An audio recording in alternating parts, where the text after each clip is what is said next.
sommes de retour sur le plateau. L'actualité bouge. Dans l'actualité, il y a effectivement ces élections couplées. Vous avez voté ce week-end. C'est l'actualité avec Roland Djakou. On a décortiqué un tout petit peu parce qu'il y a eu des couacs. Pourquoi ces couacs? Qui en était à l'origine? Et quelle solution pour rectifier le tir? L'autre actualité, elle est plutôt sociale. Elle nous suit dans nos quartiers, à l'hôpital, au travail, dans les transports. Cette actualité, c'est la violence. Plus généralement, la délinquance. Aujourd'hui, la thématique est celle-ci. Jeunes et violence, que se passe-t-il dans nos quartiers? Sous-thème, les facteurs sociaux économiques qui pourraient justifier la délinquance. Sur notre plateau, mon cher Sirocos, nous avons un spécialiste. Il s'agit d'un psychologue, clinicien et psychopathologue, M. Inel Verlin Mawele Mbembu. C'est bon, nous y sommes. Oui. Bonjour et bienvenue. Vous allez bien? Bonjour, bonjour, oui, je vais bien. J'espère que vous aussi. C'est à vous de nous dire. On vous appelle docteur? On dit docteur? Non, peut-être pas encore docteur, c'est un projet, mais... Mais vous êtes psychologue? Oui, psychologue, clinicien et psychopathologue. Lorsqu'on est psychologue, est-ce qu'on peut détecter la pathologie d'une personne juste en vous disant, par exemple, bonjour? C'est-à-dire, votre façon, enfin, notre façon à nous de vous accueillir sur ce plateau, est-ce que ça peut vous laisser déjà deviner un peu qu'il y a derrière Modeste Ocom, derrière Sirocos? Alors, non, on va dire, je peux me faire une idée, voilà, me faire une idée, mais déjà détecter la pathologie, non. Une idée non subjective. Est-ce qu'elle est subjective? Non, pas déjà, parce qu'il y a plusieurs choses d'abord à faire, parce qu'il faut vérifier également. Donc, il faut vérifier un peu bon, ce que j'essaie de regarder, c'est chez Sirocos ou bien chez vous, pourquoi pas. Donc, ce que j'essaie de voir et détecter, je vois un comportement anormal déjà. Et si je le remarque, bon, maintenant là, c'est rien qu'une hypothèse en moi, voilà, et donc je dois d'abord la vérifier également. Un bien portant est un malade qui s'ignore. C'est cela. C'est quoi un psychopathologue? Alors, quand on parle de psychopathologue, c'est ce, on va dire, je vais utiliser cette expression, ce médecin-là, qui s'occupe un peu de la maladie, on va dire, la psychopathologie, voilà. Quand on parle de psychopathologie, on est dans les états des troubles, les troubles mentaux, ce qu'au quartier, on appelle généralement la folie. Voilà, donc c'est un peu dans ce sens-là. Le psychopathologue, c'est celui qui suit ces troubles-là. Les troubles on va dire les troubles de la personnalité. De la personnalité. Voilà, tout ça. Et très souvent, ces troubles-là sont dus à quoi? Est-ce que, alors la question, elle est peut-être vaste finalement, mais quels sont les cas les plus récurrents que vous avez déjà eus? Qu'est-ce qui conduit à la folie? Par exemple. D'accord. Bon, déjà, il faut... C'est bizarre de poser cette question comme ça. il faut déjà peut-être rectifier quelque chose. Quand on parle de folie, c'est carrément l'état aggravé. Mais tous les patients qu'on rencontre, ou bien ces personnes-là qui traînent, qui marchent nues, par exemple, dans les rues, ou bien qui sont en errance, ce n'est pas forcément la folie, il y a plusieurs pathologies. On peut être dans la schizophrénie, on peut être dans la manie, on peut être dans la mélancolie. Il y a plein de pathologies là-dedans. Et bon, pour les cas que j'ai rencontrés, ou bien les cas qu'on rencontre généralement, il y a plusieurs facteurs. Il y a plusieurs facteurs. On peut parler également des consommations, des substances psychoactives, des consommations des drogues. On peut également parler de certains troubles, voilà, que les personnes ont. Ça peut être des traumatismes. Voilà, quelqu'un a vécu un traumatisme depuis peut-être son enfance ou bien dans la vie courante, comme ça, à son âge adulte ou bien à l'adolescence. Et ça peut l'emmener à avoir ce type de trouble, en fait. Il y a plein de facteurs, en fait, là-dedans. Très bien. Nous, on va s'intéresser à tout ce qui est violence. Oui. Les facteurs socio-économiques qui justifient ou qui pourraient expliquer le cas de délinquance chez les jeunes. Et dès qu'on vous présente la chose comme ça, vous nous dites quoi? Quels seraient ces facteurs socio-économiques qui pourraient justifier le fait qu'aujourd'hui, effectivement, nos jeunes plongent dans la délinquance? Pourquoi ils arrachent les sacs? Pourquoi ils se cassent les bouteilles? Pourquoi ils se poignardent au quartier? Pourquoi ils deviennent rebelles? Voilà, tout ça. Alors, il y a plusieurs facteurs également là-dedans. Il faut déjà, comme premier facteur, je peux parler par exemple de la pauvreté. On peut parler de la pauvreté, on peut parler du chômage également, le manque d'emploi, on peut parler de ça. On peut parler de la déscolarisation. Également, on peut parler du manque d'opportunités dans nos sociétés. Vous voyez, quand on parle par exemple, de la pauvreté, en fait, la pauvreté, ce n'est pas seulement, on va dire quoi, un manque de moyens. Mais la pauvreté, également, c'est aussi un environnement, on va dire, psychiquement agressant. Vous voyez, on n'a pas... on a des besoins, en fait, on a un manque de... On grandit dans un foyer où il y a un problème d'alimentation. Voilà, problème d'alimentation, problème de santé et problème d'emploi. Alors, lorsque ces jeunes-là sont là-dedans, ça crée ce qu'on appelle une insécurité chronique. Une insécurité au-dedans de soi, cette insécurité chronique-là. Et alors, qu'est-ce que le jeune veut? Le jeune, il va se dire, en fait, là, puisque au-dedans de lui, il y a une insécurité chronique, il faut un mécanisme de survie. Et dans le mécanisme de survie, il va falloir, de fois, à des moments, transgresser les lois, transgresser les règles. Parce qu'au-dedans de lui, le psychisme a débloqué un mécanisme de survie. Il faut vivre.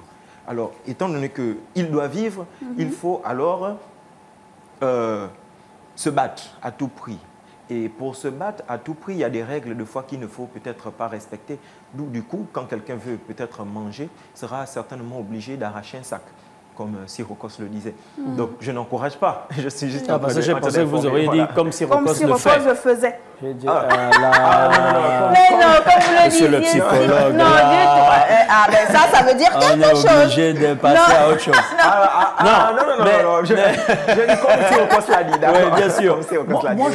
Nous, on est très souvent, parce que vous savez, aujourd'hui, avec l'expansion des réseaux sociaux, on rencontre de plus en plus de jeunes. Le problème n'est pas de... C'est un problème de déverser dans la délinquance et dans la violence, surtout lorsqu'elle est gratuite. Mais nous sommes contre toute forme de violence, et on tient à le rappeler ici. Gratuite ou pas, nous sommes contre toute force de violence. Cependant, vous êtes psychologue et psychopathologue. Aujourd'hui, on a l'impression qu'il y a une fierté d'être un bandit. Un bandit. Il y a une fierté d'être un dos, comme on va le dire au quartier. Pour ceux qui nous regardent hors du Gabon, un dos, c'est... Comment vous dire ça? Le terme en lui-même dit que c'est un... Le baraqué, le voilà, dur, c'est le gars qui est dur caïd. et tout ça. Voilà. On a l'impression que notre jeunesse développe de plus en plus prêtez-moi le mot, on aime ces personnes. On aime, oui. Okay? Oui. Une admiration. Une admiration, merci voilà. Modeste. Une admiration face à ces personnes-là. Comment on en arrive là? Comment on en arrive à être quelqu'un et se dire, moi j'ai fait 8 prisons, vous ne pouvez pas, je suis fort. Comment on en arrive à cette fierté-là? Est-ce que c'est un problème psychologique ou psychopathologique, si on peut le dire? Bon, il faut dire que quand on parle de délinquance, pour ces jeunes-là, ça peut être un message également. La délinquance ici peut être un langage qu'ils utilisent pour dire « nous sommes là ». Oui. Vous savez, quand il y a un manque d'opportunité, lorsqu'il y a un manque d'opportunité, il n'y a pas de perspective, les perspectives professionnelles, il n'y a pas de valorisation, cela crée une rupture intérieure. Et lorsqu'on a cette rupture intérieure, la délinquance devient ce langage. Le seul langage que nous avons, les jeunes nous savons parler, utilisent pour dire en fait, nous sommes là. En fait, c'est pour, on va dire, exprimer une quête d'existence. Pour en fait s'affirmer et dire, bon voilà, on existe. La jeunesse existe également. Mais il passe par quoi? Il faut un message fort. Et ça, en fait, dit comme ça, on va se dire, bon, c'est un fait exprès et autres. Non. Mais c'est deux fois dans l'inconscience. C'est inconsciemment que ces choses remontent parce qu'on est en quête de valeur. On veut être valorisé. On veut s'affirmer, on veut être considéré. Voilà. Et lorsque le jeune veut être considéré, il passe par le message qu'on peut facilement voir, facilement entendre, facilement comprendre, malgré que lorsqu'on regarde, on ne comprend pas facilement ce qui se passe dans ce comportement. Parce que quand on parle de délinquance, il y a beaucoup de gens qui souffrent là-dedans, mais le délinquant lui-même, il est en souffrance. Il est également en souffrance sur le plan psychique. Donc, de ce côté aussi, il faudrait que on essaie d'avoir un regard là-dessus. Mais on a un regard, comment on fait pour les aider finalement? Parce que nous, généralement, que ce soit les parents, que ce soit les personnes à l'extérieur, la réalité c'est qu'il y a de la peur. Effectivement. On finit par avoir peur de ces jeunes. Oui. On veut les aider. Parfois, on se dit, c'est en donnant de l'argent, c'est en conseillant. Est-ce que ça se limite là? Comment aujourd'hui aider un jeune en situation de délinquance? Bon, pour aider un jeune, généralement, on touche plus d'abord à la personnalité. Mais on pourrait aussi regarder le facteur.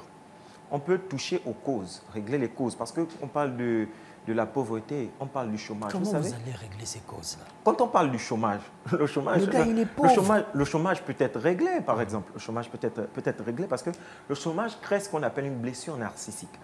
Et là, une personne qui a donné son énergie, vous voyez, a consacré son énergie dans les études et autres, il a eu des diplômes et quand il arrive, il est face à un mur. Et face à ce mur-là, son estime de soi s'effondre. Et quand son estime de soi, en fait, ici, s'effondre, il ressent comme un vide. Et là, qu'est-ce qui peut arriver? Il y a d'autres qui se résignent et il y a d'autres qui vont dans la révolte. Et cette révolte également conduit à la délinquance. Parce qu'on a besoin de survie. Mais pour un tel cas, il faut en fait donner à ces jeunes-là l'opportunité, l'emploi, vous voyez, pour essayer de régler certaines choses pour eux. Également, quand on est dans une situation de précarité, de pauvreté également, on devrait peut-être donner quelque chose à cette jeunesse-là. Il y a beaucoup de jeunes qui essaient de se débrouiller, mais ce n'est pas vraiment ça. Vous voyez, avec toutes ces conditions, ça fait que les jeunes ne font que s'enfoncer parce qu'ils sont en manque de solutions. Et automatiquement, on s'enfonce. On s'enfonce dans la délinquance. Bon, on a trouvé quelqu'un, une jeune fille avec qui on fait un enfant. Et lorsqu'on fait un enfant, déjà au départ, on a un problème pour avoir des moyens. Il faut encore s'occuper de cet enfant. Ben, ils sont obligés de chercher toute solution possible. Et là, comme je disais dès le départ, quitte à ne pas respecter les règles, c'est ce qu'ils vont faire. Donc, on rappelle qu'on est avec M. Inel Verlin Mawele Mbembou. Il est donc psychologue, clinicien et psychopathologue. Avec lui, nous traitons donc de la thématique de ce jour, jeunes et violence, que se passait dans notre quartier, en sous-thématique, bien sûr, les facteurs socio-économiques de la délinquance. Je voulais revenir vers vous et vous poser la question de savoir si nous sommes des exceptions. Pourquoi j'ai introduit ma question comme ça? Parce qu'il y a des gens qui ont eu une instabilité familiale, qui ont connu le chômage, qui ont connu la pauvreté, le manque d'encadrement. Qu'est-ce que ces personnes-là, selon vous, qui êtes psychologue et psychopathologue, avaient de plus pour ne pas verser dans la délinquance? Dans la délinquance. Parce que, est-ce qu'il y a finalement... une sauce magique? Oui, est-ce qu'il y a une formule magique pour faire en sorte que certains s'en sortent? Est-ce que c'est juste du domaine de la chance et de la grâce, si tant est que vous, en tant que scientifique quand même, quelque part, vous y croyez? Est-ce que finalement, ils sont plus spéciaux que d'autres? Ou quelle est la formule qui a été appliquée, si formule il y a? Bon, face à cela, c'est vrai que beaucoup le disent, mais vous savez, il faut dire qu'on n'a pas tous la même personnalité. On n'a pas tous la même personnalité et ce qui explique qu'un mot peut avoir un effet négatif chez vous et comme peut avoir un effet positif chez moi. Parce qu'on n'est pas tous pareils. Alors également, dans la cellule familiale, on peut dire que tous les parents n'ont peut-être pas eu le même rôle. Vous voyez, on a tous vécu la précarité, les difficultés, d'accord? Mais il y a peut-être un parent qui a essayé de combler certains vides, ou d'autres ont été négligents ou encore démissionnaires. On parle de précarité, oui, mais il y a ce suivi-là, il y a cette affection, il y a tout ce qui était peut-être réuni pour encourager l'enfant. Ou encore, l'impact de la situation n'est pas la même chez les différents jeunes. Vous voyez? Alors, l'enfant qui peut se dire, bon, je comprends, mon parent n'a pas et je me bats pour faire ça. Il y a l'autre qui peut ne pas comprendre et dire, il fait exprès de ne pas m'offrir ça. Et donc, du coup, je cherche les solutions par moi-même. Voilà, donc tout part aussi du psychisme, des blessures qui sont internes également. Donc, les conditions peuvent peut-être être les mêmes, mais la situation, le vécu n'est pas le même. Donc ça peut expliquer pourquoi certains ont certainement évolué et d'autres non. Voilà Est-ce qu'un jeune délinquant devenu adulte peut changer? C'est-à-dire qu'aujourd'hui, nous sommes dans des milieux professionnels, on a grandi. Alors, je ne vais pas prendre l'exemple de Syracuse. Donc, on a X qui, lorsqu'il était un peu plus jeune, à l'âge adolescent, il était délinquant, il était un peu turbulent, peut-être même qu'il a fait de la prison. Mais après, il a trouvé le moyen de s'en sortir. Il devient un monsieur responsable, il devient... Mais seulement les traits là le poursuivent, ces traits. Ces traits-là le poursuivent jusqu'à son milieu professionnel aujourd'hui. Et là, on se pose la question de savoir, est-ce que ce monsieur-là, qui vient au boulot, qui détourne les fonds qui ne sont pas les siens, qui vole les choses qui ne lui appartiennent pas, qui a un discours violent, un langage violent vers les autres, méprisant, à des moments, il oublie même qu'il est en milieu professionnel, on a l'impression qu'il est dans la cour du roi Péto, c'est la jungle. Est-ce qu'on va se dire automatiquement, on sait pourquoi il agit comme ça. Quand il était jeune, ça c'était un petit voyou. Est-ce qu'un délinquant change avec le temps? Bon, un délinquant peut bien changer avec le temps. Effectivement, comme aussi, il peut ne pas changer. Mais parce que, vous voyez, dans notre société, il y a des lois, il y a des règles également. Comme au-dedans de nous, il y a des lois, il y a des règles. Donc ça me pousse peut-être à citer la deuxième topique de Freud, qui parle du ça, du surmoi et du moi. Et du moi, oui. Voilà, donc le surmoi est celui qui vient donner les lois, qui vient donner les règles. Et le ça, c'est celui-là qui veut exprimer tous les désirs, tout ce qu'on veut, tout ce qu'on a au-dedans de nous. Alors, si on a cette absence de règles, ça veut dire que si le surmoi, voilà, au-dedans de nous, ne joue plus vraiment son rôle, eh bien, la personne va penser toujours que tout lui est permis. Alors, étant donné que se dit que tout lui est permis, ne respecte pas les lois, ne respecte pas les règles. Voilà pourquoi, lorsqu'il sera, quel que soit l'endroit où il pourra être, il ne va pas respecter les lois, il ne va pas respecter les règles. Mais il y a aussi des personnes, quand elles ont compris, ou encore qui ont un surmoi assez solide, eh bien, peuvent dire, bon, là, voici le principe, en fait. Je respecte les règles, je marche comme ça parce que c'est ce qui est là, en fait. C'est ce qui est bien pour moi. Voilà. Moi, j'ai envie qu'on revienne rapidement sur l'encadrement, si vous le permettez. On parle aussi du manque d'encadrement comme un facteur socio-économique. L'encadrement est très souvent fait par la famille, le socle même de la société. Mais lorsque la famille rate l'encadrement, qui récupère cet encadrement? Est-ce que l'État a compétence justement à récupérer l'encadrement de ces jeunes-là? Pour ceux qui ont déjà flirté avec le milieu carcéral, peut-être un programme de réinsertion, mais lorsqu'on n'a pas de programme de réinsertion en bonne et due forme, y a-t-il encore espoir d'être encadré dans cette société, ou alors nous retombons dans les mêmes travers que nous vivons tous les jours? C'est-à-dire qu'il est sorti, il ne se sent plus de cette société. Il veut retourner, donc il commet un autre forfait. Là, c'est juste pour parler de ceux qui ont été en milieu carcéral. Donc, finalement, quid de l'encadrement de ces jeunes? Alors, effectivement, il faut bien ce programme de réinsertion pour la jeunesse, parce que le milieu carcéral, déjà, c'est un milieu assez complexe, assez difficile pour ces jeunes-là. Même s'ils donnent l'impression de vouloir repartir, je ne pense pas que c'est vraiment cette impression-là qu'ils donnent. Je me dis, c'est certainement parce que c'est ce qu'ils ont. Oui. Donc, ils ont besoin de réinsertion, effectivement. Donc, il faudrait également mettre en place peut-être des psychologues pour un suivi psychologique pour ces personnes-là. Vous savez, quand on a déjà au-dedans de nous l'idée que nous sommes des ratés, que nous ne pouvons plus rien faire, en fait, il n'y a plus d'espoir pour notre vie, il faut bien qu'il y ait un suivi pour venir dire non, écoute, tu as commis ce forfait, d'accord, c'était une erreur, mais à un moment donné, il faut te relever et repartir vers l'avant. Donc, on a besoin également de ce type d'activité également, même pour peut-être au niveau de la prison. Certainement, il devrait y avoir des psychologues pour également le suivi. Donc, avant que la personne ne soit mise en liberté, il faudrait peut-être que cette personne ait déjà un suivi pour se réinsérer dans la société. Est-ce que vous pensez, Modeste, excusez-moi, Oui, est-ce que vous pensez qu'il est... Là, j'ai envie de convoquer le rôle de psychologue. Nous sommes dans des entreprises où nous voyons des gens pas clairs. Peut-être que nous-mêmes, nous ne sommes pas clairs. Claire comme Ouais. Oui, non. C'est pour parler de façon triviale. Ça veut dire qu'au sein de notre famille, au sein de notre entreprise, parce que, et même les personnes que nous fréquentons, nous arrivons, nous, à ressentir qu'il y a des personnes qui sont instables dans nos milieux professionnels, dans nos familles. Peut-être que nous aussi semblons instables, Oui, justement, oui. vis-à-vis d'autres personnes. Est-ce que vous pensez qu'il est facile, et il est conseillé surtout, pas facile, conseillé de consulter, de se faire suivre? Parce que il advient le plan culturel. Chez nous, on ne connaît pas ça. Oui.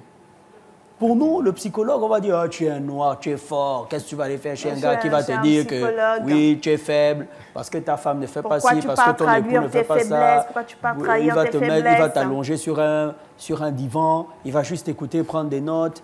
Mais ça, tu peux faire ça avec ton ami au quartier, au bar. Pourquoi est-il important aujourd'hui de consulter? D'accord. J'ai un slogan.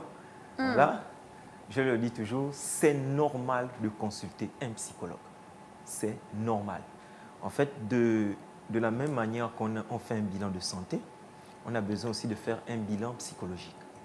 Normalement, dans toutes les entreprises, partout, on doit trouver des psychologues. Parce que dans notre temps, je peux dire que le psychologue est comme indispensable.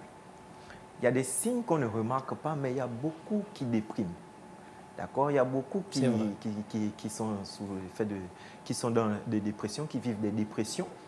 Et il y a beaucoup également qui vivent des traumatismes et préfèrent rester silencieux, ne préfèrent pas, n'ont pas à qui parler. On ne peut pas voir le quartier, pourquoi? Parce que le psychologue est spécialisé. C'est lui le spécialiste, c'est lui qui sait ce qu'il faut dire. C'est lui qui sait là où il faut toucher, comment il faut toucher, comment il faut parler à la personne. La personne du quartier, dans le quartier par exemple, le voisin à qui vous vous confiez, qui vous écoute, mais que vous dira-t-il? Il va pencher selon ses émotions, selon ses sentiments, et ça n'aide pas la personne. Voilà pourquoi il est préférable de dire, sinon à la population, de toujours voir un psychologue. C'est normal. Ça ne fait pas de nous, comme on dit au quartier, qu'on est fou. Non, au moins c'est pour notre bien-être. C'est pour notre bien-être. Parce que si vous me donnez une information, c'est selon moi, et puis je me dis, bon, Sirocos, c'est Sirocos, j'ai écouté son rap toute la jeunesse, alors donc, lui, je peux le conseiller dans ce sens. Voilà, c'est juste pour faire plaisir à Sirocos. Le psychologue, il est neutre. Il est neutre, il donne ce qui est bon et ce qui est juste pour la personne, parce que c'est lui le spécialiste. Sans contrepartie. Sans contrepartie. Or, le voisin du quartier, il va forcément prendre parti. Soit c'est pour vous faire plaisir, soit il veut vous couler. Oui. Voilà, donc la question de neutralité, il n'y a pas. Le psychologue, c'est le secret professionnel. Donc, votre vie n'est pas divulguée. On ne va pas dire, venez.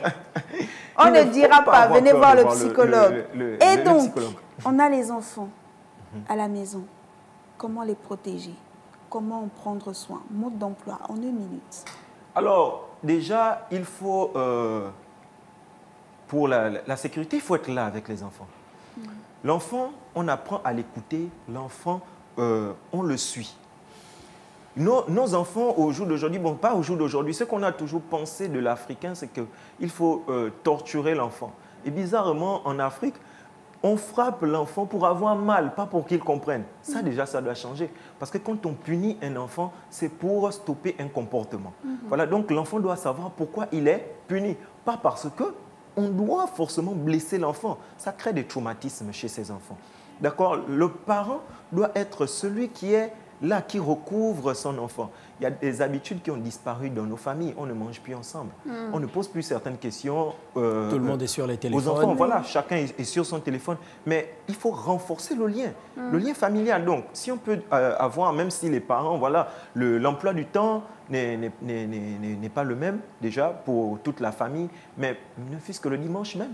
Le dimanche, on peut avoir des repas d'ensemble. Monsieur Mawele, fait comment? On fait des enfants avec des femmes et des hommes. La femme est à gauche, l'homme est à droite. Comment L'enfant on fait? va chez le vrai? père, il insulte la mère. L'enfant va chez la mère, elle insulte le père. On crée des Voilà. Là, des déjà, avatars là, déjà, il y a un terribles problème. à la Là, société. il y a problème. Oui. Et quand il y a problème comme ça, ben, M. Mawele, il est là, d'accord? Il faut... Faut voir le psychologue. J'aime bien comment vous avez placé ça. Ouais. C'est vrai en donc, plus. ce Donc n'est pas vraiment bien de le créer faire, des voilà. petits cocons, des moyens de se retrouver, d'essayer d'entretenir, garder le lien. Oui, oui, effectivement, il faut le faire. Les parents doivent être unis. Même lorsqu'ils sont peut-être séparés, voilà, ils doivent être unis. Les enfants ne doivent pas être victimes de leur conflit.